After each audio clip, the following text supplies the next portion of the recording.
native, Southwest Florida local. You guys all know and love him. He's not only an American farmer, but he's a total patriot. My good friend, Alfie. This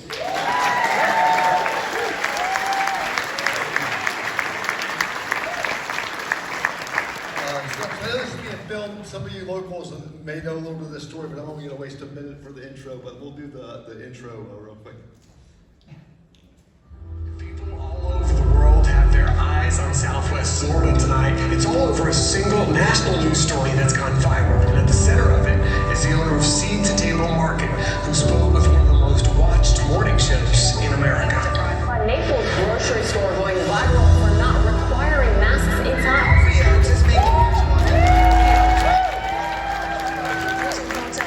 Face-to-face at Seed to Table Market in Naples today. Against voices from Oaks Farms employees who try drowning their message. And their boss. Alfie, the owner, called the Black Lives Matter movement and the coronavirus pandemic. Our company did $550 million last year in sales. I provided enormous opportunity for so many people. A lot of people told me it wasn't going to work. The USDA in this country started putting all these chemicals. Pasteurization offers quite potential in food preservation. We watched the degradation of health in our country. Tons of criticism on social media, but here, take a look at this parking lot. It is packed. Only in America can you grow up poor with no money and live your dream.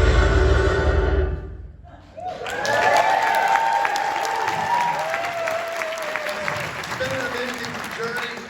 General Flynn, early on, I don't know if you caught that, but the title on his movie, it says, "Deliver the truth no matter what the cost." And I had actually just opened Seed to Table just a few months before the China virus. And we were gonna tell the truth no matter what the cost. And I wasn't sure how it was gonna work out, to be honest with you. Even a little bit later on, I made that Facebook post, the one that you saw up there, that basically called the COVID-19 virus a hoax. And I don't mean that there's not a virus, I mean the way our government responded to it. And I also called the Black Lives Matter hoax, that it was not to unite our country, but rather to divide it. And we took an immense amount of heat. I think I actually wrote that post on a Sunday morning on June 8th, and by June 11th, we had our $60 million contract, $50 to $60 million contract with the Lee County Schools was terminated like immediately, right after I made that statement. We lost about $100 million worth of business up at Market Basket up in New England, that cut us off. And even the Marriott hotel chains and the Ritz and all cut us out, and it was just the cancel culture that was going on at that time. I can tell you that looking back on it right now is nothing but a blessing. We've got most all the business back. We're still suing the Lee County School Board. They've given us several offers that we're not taking. And the most fantastic thing. The most fantastic thing that happened out of all of it was my daughter, that was in 11th grade at that time, because she was associated with me, obviously was tagged a racist in school. They put pictures up of her that said racist, and then she was even getting death threats and threats on the phone and stuff like that. That's the way they work, right? And you would think that would be a bad thing. And that I made that post on Sunday. I think on Wednesday I'd already lost all those contracts. I told you back Wednesday night I get home, my wife calls and says that Hannah's very upset. It was a really bad day at school. And I get home and I find out she's at the top of the steps when I get home. It's about 10 o'clock at night. And she comes down and she's saying, "Daddy, why did you do this to me? Why did you do this to our family?" And as she came down, I had to explain to her why I had to do it. And it's because of what our founding fathers have given for us, and we got to stand by what's right. And I even told her at that time she could go stand with the BLM when they're shipping 200 people over to our store the next week to I'm going to love you no matter what. She was actually getting ready to go to college in New York, which I didn't want her to go. And as a result of all that happening, she decided not to go to New York to college, and she actually got a job working for Dr. Simone Gold, and she's here right now.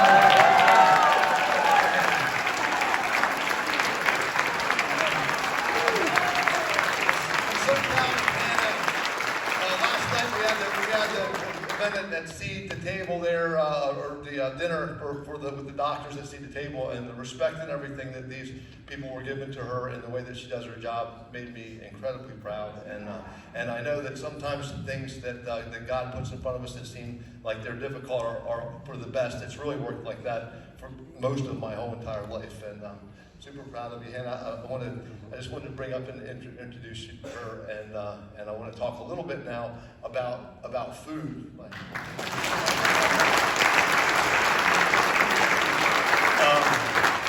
Food is my passion, and what has been happening over the last 40 or 50 years. You know, we've learned a lot today about how the government has basically commandeered, what we call hijacked, the medical system.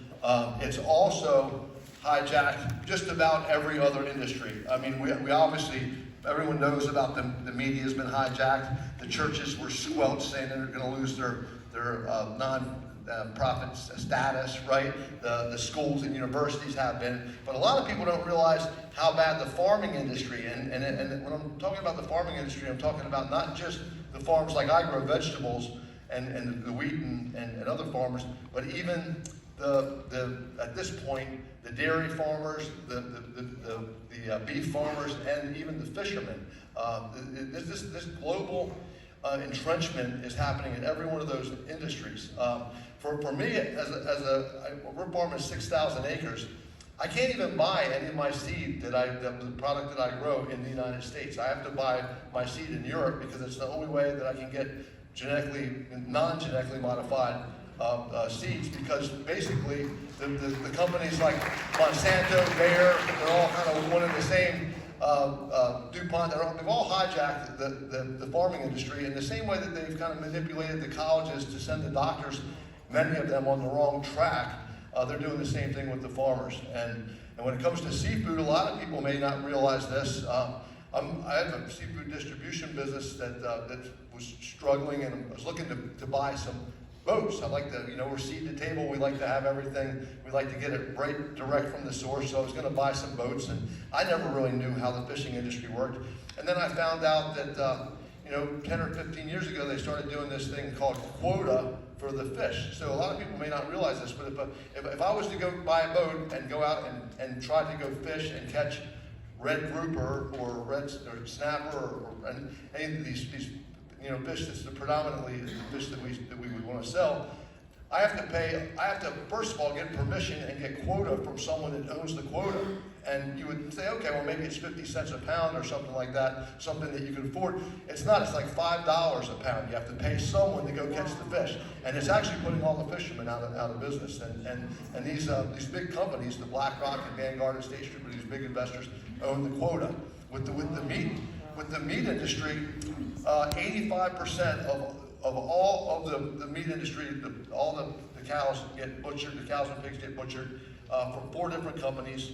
2 of them that are Chinese companies, and the other 2 are owned by basically the globalist cabal, BlackRock, State Street, Vanguard, and they totally manipulate the system, and they just keep squeezing it down where the farmers don't make any money. So it's a systematic attempt to put the pressure on the American farmer, really the worldwide farmer. But we all know that when you control the food, you can control the people, and that's our fear. So we've been working hard to get ahead, always on seed, and getting ahead on we use a lot of natural fertilizer, chicken manures and things like that, but and not be subjected to having to kiss the ring of the globalist system that's in place. So we really do have to create a parallel system. Is the only way that we're gonna get through this. One thing I've noticed about the other side is they usually always accuse us of what they're doing, right? Can everybody pretty much agree on it? So I was just actually watching one of the other speakers today, and I pulled this definition up here of fascism. And obviously, you remember him calling Donald Trump as a fascist, right? So a government system led by a dictator having complete power, forcibly suppressing opposition and criticism, regimenting all industry. Regimenting all industry was kind of the key that I was going to underline there. Commerce, and emphasizing aggressive nationalism and often racism. So that to me describes the government that we're living under right now pretty darn clear. And they've been doing an amazing job over the last 40 or 50 years of getting to where they're at now. It didn't happen by accident. One of the things that I've been up in Washington, D.C. recently that I learned that I was astounded by, and even talking to some of our local congressmen and other congressmen that I'm friends with around the country, is that we look at the origin of the laws that are passed. So we know that the Congress is supposed to make the laws, and in essence they do. It's a little bit more of smoke and mirrors that it happens that way.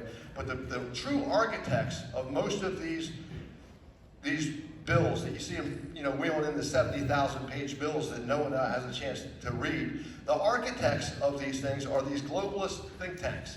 And they've been doing that for years. And they're the ones that are putting this together, and the different bureaucrats in D.C., run it into all of the different congressmen and give them a little piece of what they want as long as they get what they want. And little by little, they've been able to manipulate and move the system to the way that it is today because they've been playing the long game. They've been playing the 20, 30-year game. There's things that the Obama administration put in place that's just now coming to fruition, but they planned all this out, and I'm certain of it, and that's what we're up against. So we are up against, as everyone that's here, we're up against a fight here. I think that I think that Donald Trump is maybe the only guy that could push us through, and it's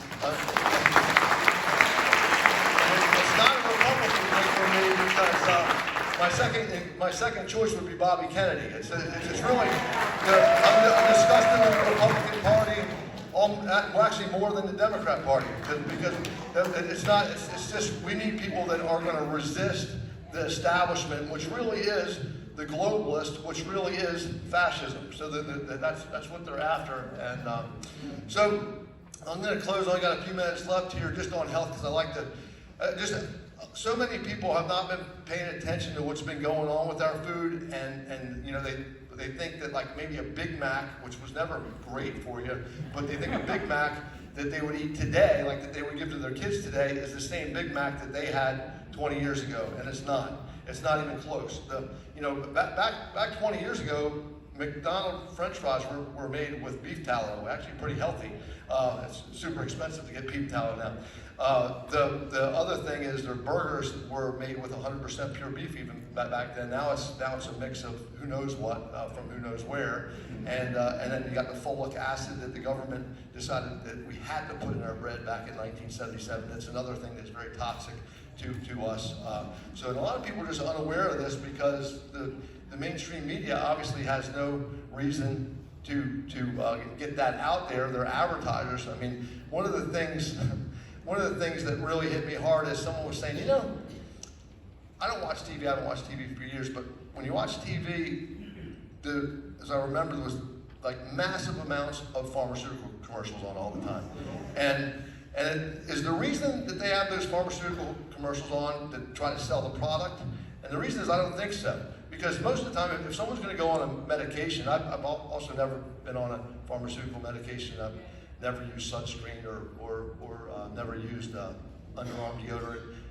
My dad was really kind of crazy about keeping us clean. But yeah, it's amazing when you don't use sunscreen, your skin stays fine. And when think about that. You put some chemical on your skin that's the radiation is still going to hit you, but it's not going to get red, and it doesn't make sense. If you've got too much damn sun, put a shirt on, right? So it was just all logical, common sense things.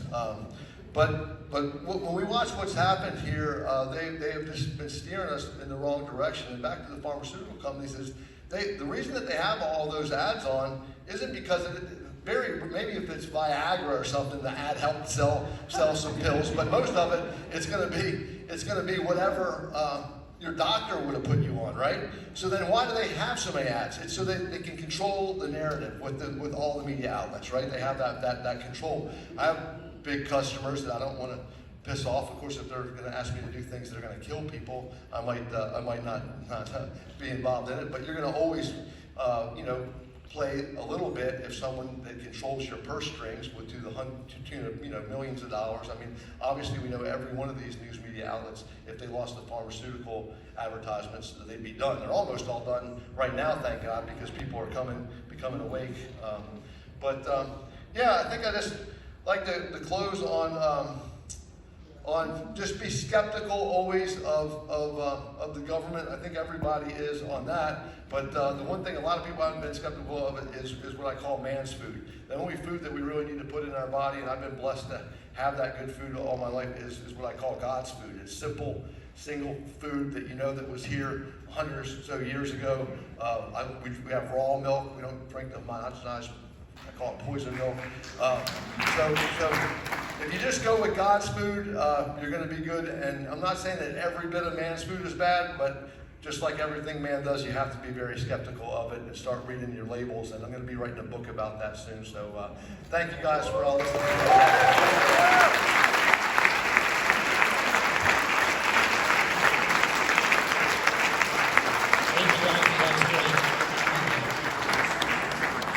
All right, our next speaker is a retired United States Air Force pilot and a physician. Please help me welcome Dr. Flynn.